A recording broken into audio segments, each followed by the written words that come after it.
बिस्मिल्लाहिर्रहमानिर्रहीम। अस्सलाम वालेकुम। Welcome to Fatima's kitchen. क्या आप भी अपने घर में चीज़ी बर्गर बनाना चाहते हैं और वो भी विदाउट ओवन के? जिनके घर ओवन ना हो वो भी ये चीज़ी बर्गर बहुत आसानी से अपने घर में बना सकते हैं। झटपट बनने वाला ये चीज़ी बर्गर आपको चीज़ियस के बर्गर्स की भी छुट्टी करवा देगा। बहुत ही आसान सी रेसिपी है, झटपट बनने वाली। और सबसे बड़ी बात ये कि हम ज़्यादा क्वांटिटी में बनाएंगे और अपने पूरे फैमिली को खिलाएंगे और अपनी वाह वाह करवाएंगे, जो विदाउट ओवन भी आप बना सकते हैं। तो चलिए जी, ये बहुत चीज़ी और मज़ेदार सा बर्गर अपने घर में बनाते हैं और अपनी वाह वाह करवाते हैं। वीडियो स्टार्ट करने से पहले बस आपने मेरे चैनल को सब्सक्राइब करना है और वीडियो को लाइक एंड शेयर भी करना है, तभी आपका बर्गर बहुत ही मज़ेदार बनेगा। सबसे पहले चिकन को मैरिनेट कर लेते हैं। मैंने 750 ग्राम बोनलेस चिकन के छोटे छोटे क्यूब्स लिए हैं। उसमें शामिल करेंगे 1 चाय का चम्मच नमक, 2 चाय के चम्मच के बराबर इसमें शामिल करेंगे कुटा हुआ धनिया, 1 चाय का चम्मच डालेंगे कुटी हुई लाल मिर्च, आधा चाय का चम्मच काली मिर्च का पाउडर, आधा चाय का चम्मच भुना कुटा ज़ीरा और 2 चाय के चम्मच हम इसमें शामिल करेंगे चिकन तंदूरी मसाला, या फिर आप इसमें चिकन टिक्का मसाला भी शामिल कर सकते हैं। इससे इसका फ्लेवर बहुत ही मज़े का आएगा। 2 चाय के चम्मच हम इसमें शामिल करेंगे लहसुन अदरक का पेस्ट और चाय खाने के चम्मच हम इसमें दही डालेंगे। साथ ही एक बड़ा सा नींबू का रस निचोड़ के हम इसमें डाल देंगे और इसको मिक्स करने के बाद हम इसको मैरिनेशन का टाइम देंगे 15 से 20 मिनट। यहाँ पे हमने इसको मैरिनेशन का टाइम लाजमी देना है, क्योंकि जब हम इसको कुक करेंगे तो इसमें हमने पानी का इस्तेमाल नहीं करना। तो इसी वजह से इसको जितना हम मैरिनेट करेंगे उतना ही ये जल्दी कुक हो जाएंगे और इसमें पानी डालने की ज़रूरत नहीं पड़ेगी। 20 मिनट बाद हम इसको पैन में डाल देते हैं और साथ ही थोड़ा सा ऑयल मैंने यहाँ पे डाला है और इसके बाद हम इसको पहले हल्का सा पकाएंगे तकरीबन 2 मिनट और उसके बाद हम इसके ऊपर ढक्कन रख के हम इसको छोड़ देंगे सिर्फ़ और सिर्फ 6 से 7 मिनट तक के लिए। ये चिकन अच्छी तरह टेंडर हो जाएगा। फिर भी इन केस अगर आपको लगे कि इसमें बिल्कुल भी पानी इसने नहीं छोड़ा और चिकन नीचे से लगने का ख़तरा है, तो आप इसमें थोड़ा सा पानी डाल सकते हैं। और इसको तिक्का स्टाइल बनाने के लिए इसी वजह से हम इसमें पानी का इस्तेमाल जो है वो नहीं करेंगे और ढक्कन रख के हमने इसको छोड़ देना है। 6 से 7 मिनट में चिकन अच्छी तरह टेंडर हो जाएगा और यहाँ पे आप देख सकते हैं कितना ज़बरदस्त सा ये टिक्का रेडी हो चुका है। ये टिक्का इतने मज़े का है कि आप इसको पिज़्ज़े के टॉपिंग के लिए भी यूज़ कर सकते हैं और इसको आप इजीली फ्रीज़ करें, जब आपका जी चाहे आप किसी भी फास्ट फूड में इसको यूज़ कर सकते हैं। अब यहाँ पे मैं इसके लिए कुछ वेजीज़ काट लेती हूँ। यहाँ पे मैंने सिर्फ प्याज और बंद गोभी ली है। आप चाहे तो इसमें खीरा या फिर टमाटर वगैरह जो भी आपको पसंद हो आप इसमें डाल सकते हैं, लेकिन मैं यहाँ पे सिर्फ इन 2 सब्जियों का इस्तेमाल कर रही हूँ और इससे हम एक ज़बरदस्त सा सैलेड बनाएंगे।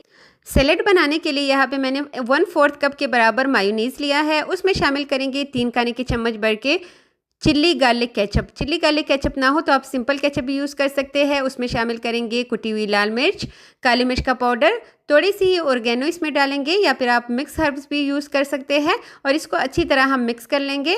इसके बाद जो हमने वेजीज काट के रखी थी वो इसमें शामिल कर देनी है और ये हमारा ज़बरदस्त सा सैलेड जो है ये रेडी हो जाएगा। किसी भी बर्गर में अगर आप इसको रखेंगे तो आपका बर्गर बहुत ही मज़ेदार और शानदार बन सकता है। इसको हम साइड पे रख देते हैं। ये जो आप ट्रे देख रहे हैं बेकिंग वाला, ये मैंने $1 से लिया है, यानी कि 280 का एक पीस आपको मिल जाता है। आप इसमें शवरमा ब्रेड बनाएं या फिर आप इसमें बर्गर्स को बेक करें। तो आप अगर चूल्हे पे भी करेंगे तो आपके बर्गर्स नीचे से ड्राई नहीं होंगे, बहुत सख्त नहीं बनेंगे। तो इस वजह से आपने इन चीज़ों को लेके अपने घर में रख लेना है और विदाउट ओवन के भी आप ज़बरदस्त से ये जो भी आपने बेक करना हो आप चूल्हे पे उनको बेक कर सकते हैं। यहाँ पे हमने इसको हल्का सा ग्रीस कर लिया है। उसके बाद आप देख सकते हैं इस तरह हम इसकी टॉपिंग कर लेंगे। ऊपर जो है चेडर और मोज़रेला दोनों चीज़ हम डालेंगे। आप कोई एक चीज़ भी डाल सकते हैं। चीज़ की क्वांटिटी आप जितना ज़्यादा रखेंगे बर्गर इतना ही मज़े का बनेगा। और इसके ऊपर जब हम दूसरा पीस रखेंगे बन का तो उसी के ऊपर भी हमने इस तरह सैलेड को लगा देना है। इससे एक तो चीज़ का इस्तेमाल कम होगा और दूसरा ये बहुत ही क्रीमी सा बर्गर जो है ये रेडी होगा। इसके बाद हम इसको बेक करने लगे हैं और ऐसे ही करके मैंने पहले सारे बर्गर्स रेडी कर लिए हैं। कुछ मैं ओवन में बनाऊंगी और कुछ आपके आंखों के सामने सामने ही मैं पतीले में बेक करूँगी और यकीन करें पतीले वाले बर्गर जो है वो ओवन से ज़्यादा ही चीज़ी और मज़ेदार बनते हैं, क्योंकि उसमें थोड़ा सा मतलब चीज़ जो है वो ज़्यादा मेल्ट हो जाता है।